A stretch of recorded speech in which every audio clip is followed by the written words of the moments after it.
Hello and welcome to your Wednesday, October 10th, 2012, and thank you so much for joining me for another edition of Singles Presents by Singles on Demand. I am your host for Singles on Demand, Talor Whitaker.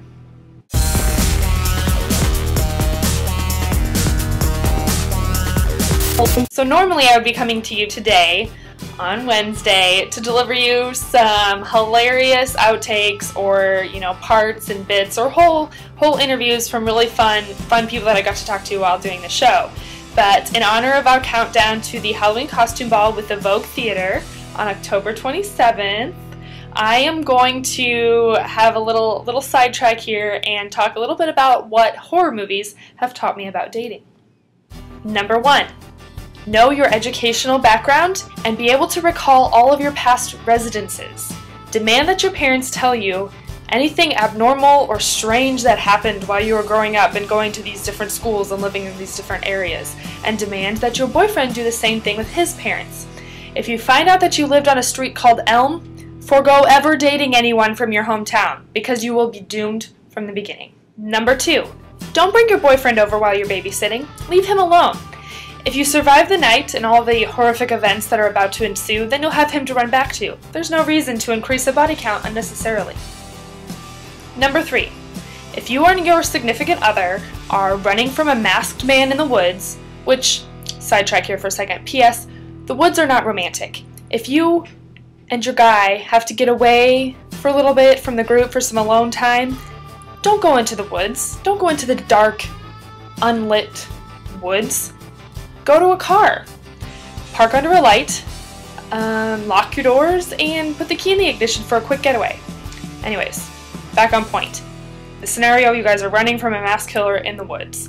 If your boo tries to reach down and hold your hand while he's running at a faster pace than you, not to mention you're already on uneven ground, swat his hand away and say, "I got this," because it's a trip waiting to happen, and trips are fatal. Number 4. Okay, so you guys are all cuddly on the couch or whatever, and he decides that he's really thirsty and he wants to go up and get a drink. Alright, so all the lights are off and you're watching a scary movie and you're all cuddled under the blanket and you don't want to go with him, so you let him go get the drink. And he starts taking forever. Like, it starts to turn out that he's taking a long time to get a drink. Don't throw off the blanket and get up and start calling his name and walking through the dark house wondering where he is. Get your phone, get your keys, put the blanket down, and run. When you're in a safe place, you can call him, and if he answers and says, "Hey, where'd you go?" you can say, "Hey, where did you go?" Your significant other stands with you through this whole horrific experience, and the masked killer or whatever thing is chasing you and causing you horror is dealt with, then sure, he might be a good one to marry. You saved your life, you saved his, it's a perfect match. But just know, it's never over. So best to just part ways and say, "Thank you for your time, good sir," and be on your way. Alright guys, this one's for you. If your girlfriend starts having fun, making out with a wolf head mounted on the wall, starts to run around the house, trying to bite your arm off, it's not play. That's not for play. Or your past girlfriends all start mysteriously ending up dead, this girl's not for you, and the relationship needs to be ended now. And finally, number 7 on a countdown of things horror movies have taught me about dating. Gentlemen, if she tells you that her brother is an escaped mental patient gone rogue trying to seek revenge on his family by killing them all, take it seriously. That story is way too creepy to make up. And of course, finally, there are some practical lessons that arise out of horror movies.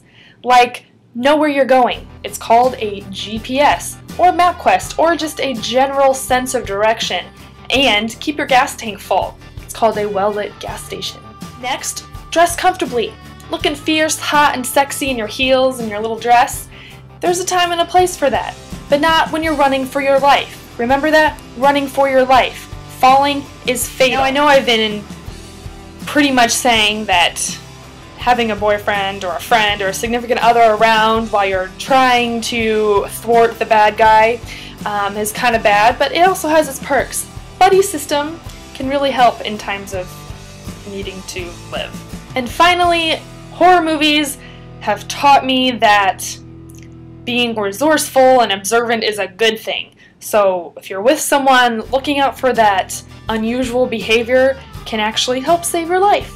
So if your boyfriend has or girlfriend has an unhealthy obsession, or you notice they are kind of materialistic and immoral, kind of all mixed into one, or they're exhibiting abuse of vulnerability, or your significant other has an overbearing mother who you never see, then you know then you know something's up, and that should be the end of it.